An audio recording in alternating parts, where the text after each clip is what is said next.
My name is Howard Coombs, and I was a company commander in the 1st World Canadian Regiment Battle Group while I was deployed with Op Palladium in January to July 1998. And I know you want to talk about a couple of your bigger challenges during that time. Which one do you want to start with? What happened? I think I think the biggest challenge I had is probably one that many people would not expect, given the nature of deployed operations. I was with 1 RCR, and I was the Charles Company, or Charlie Company, in many units, commander when I was there the second time. The first time we had deployed in '94 with Op Harmony, and it was part of the UN mission UNPROFOR. So the second time, however, years had passed since the first deployment when we really actively didn't have a smoking policy. When we had deployed the second time, we implemented the same types of smoking policy in 1998 that we were applying in Canada. So anything that was a DND facility, which was our cantonment in Bosnia and Herzegovina, we had to have smoking areas, and people could only smoke in the designated smoking areas. And this was very unlike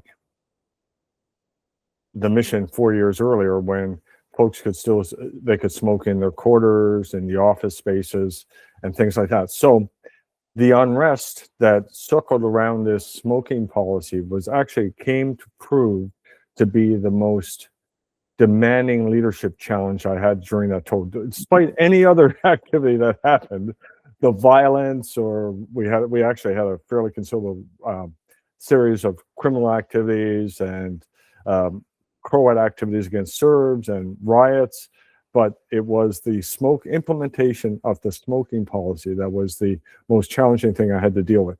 So in a nutshell, what happened was that when we first deployed there, we didn't have a smoking policy. So folks, as they did in the wild old days before we had smoking policies, they smoked in the offices, they smoked in their ISO containers, their trailers where they were living.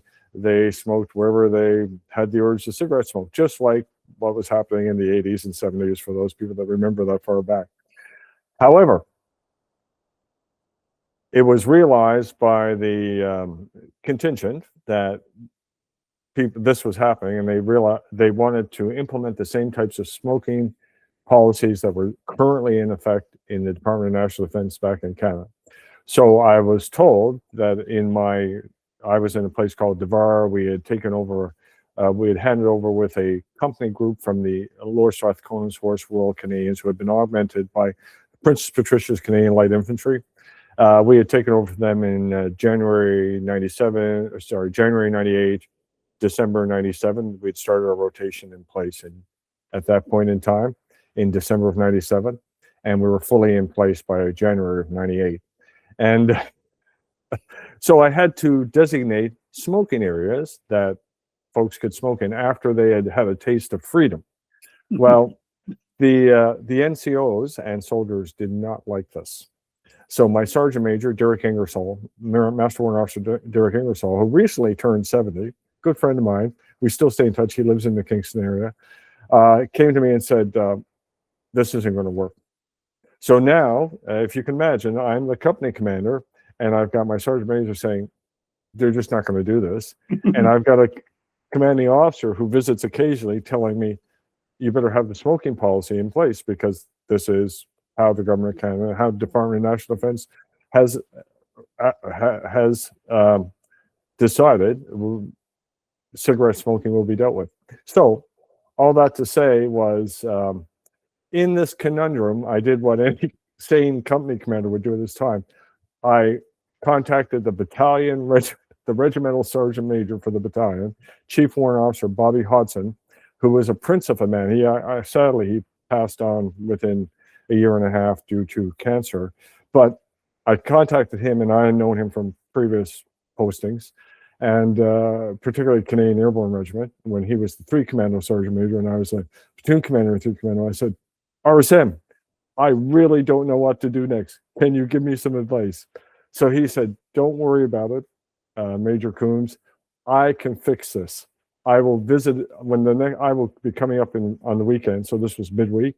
I'll be coming up on the weekend with the CO, and I will talk to all involved, and we will come to a speedy resolution of your challenge.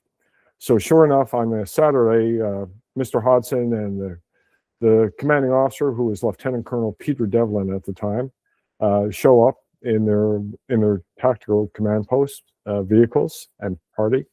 And Mr. Hodson winks at me.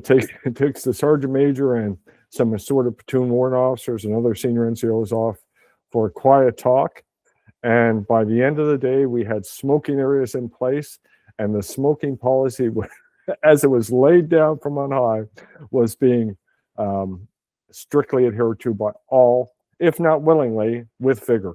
So, but I would honestly, I look back at that 7 months I spent with that group in Bosnia, and for all the stuff that went on around us, that was the hardest challenge I had. That period of 3 or 4 or 5 days when I was trying to get that all sorted out with the company proved to be the greatest command dilemma that I had during the whole tour.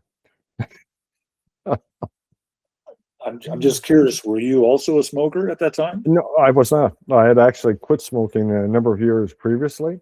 So I had a degree of empathy for everybody, but not to the point where I was willing to resist the rules. Now, I think the extenuating, the thing that made it so tenuous, so difficult, was that we were very independent, and there was no oversight from anywhere from on high. So the pressure that was being put on me was to disregard this because nobody would really know. And we kind of adhered to it in a loose fashion when people were around. And so no, I said, well, we can't. We're either in for a penny or in for a penny, in for a pound. So we're either doing this or we're not. And since it's an order, it's pretty simple. So anyway, yeah, a great deal of unrest and resistance. And I think anybody that's been around the military for a while will know that not all orders are obeyed willingly, and sometimes there's a lot of slow rolling that goes on. And those rare occurrences where orders are delayed or obfuscated, there are ways that folks get around it, and I was squarely in the middle of one of those occasions. Thank God for Mr. Hodson. That's all I'll say right now.